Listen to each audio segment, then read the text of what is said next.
just an open-ended question. What are your thoughts about what's really going on today between Ukraine and Russia? What's led up to this? What led up to this was the formation of Vladimir Putin.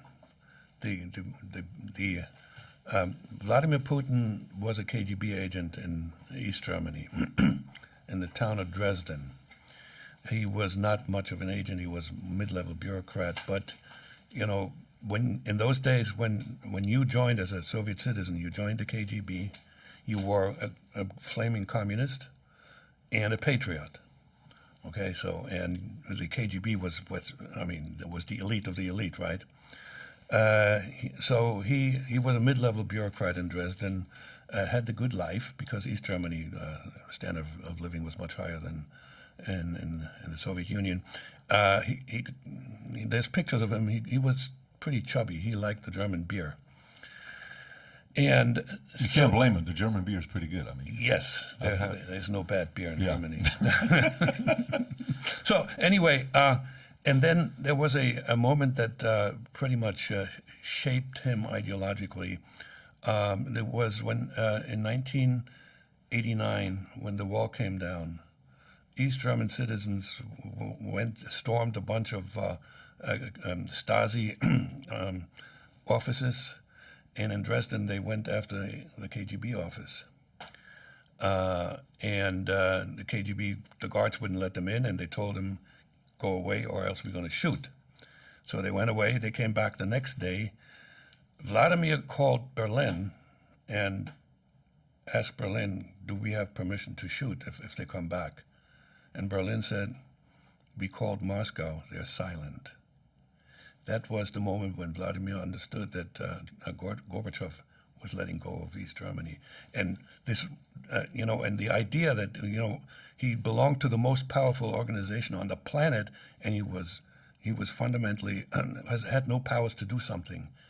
That was the beginning of Vladimir Putin, who he is today, because he sort of inside said, we got to fix this. Meaning we can't let this happen because it was 7 decades of control, essentially. Yes, okay. We got to fix this. We're losing the greatness that we were, and then not much later the Soviet Union fell apart, and this is what Vladimir's goal was and still is reestablishing the Russian Empire. And so he's still a patriot, mind you. I think he's not a communist anymore. Maybe there's some residual communist thinking, but he's a patriot, and he is, I believe, a huge narcissist because, you put that together, he thinks he's the only one who can do what he's trying to do to, establish the greatness of Russia and build himself a monument right next to Peter the Great. And that is the driving force behind what's going on in Ukraine right now. That's the driving force behind what's going on in Ukraine right now. Okay. Do you think the worst is here, or do you think it's going to get uglier? I'm afraid it could get uglier. There's a very fine line that the West must walk because there's speculation that Putin is not entirely sane. Well, there's insanity and there's insanity. What he's doing actually by invading Ukraine is insane by itself. If a sane person does not go after women and children, but there's if it goes beyond that, when he's going crazy, he's got nukes. So we got to be really, really careful. We can't let him get away with this. But hopefully, some talks will happen, and hopefully he finds an off-ramp, because if he stays in Ukraine, he's done. He will not survive this in terms of, long-term. The Ukrainians will not allow him to occupy the country without major damage.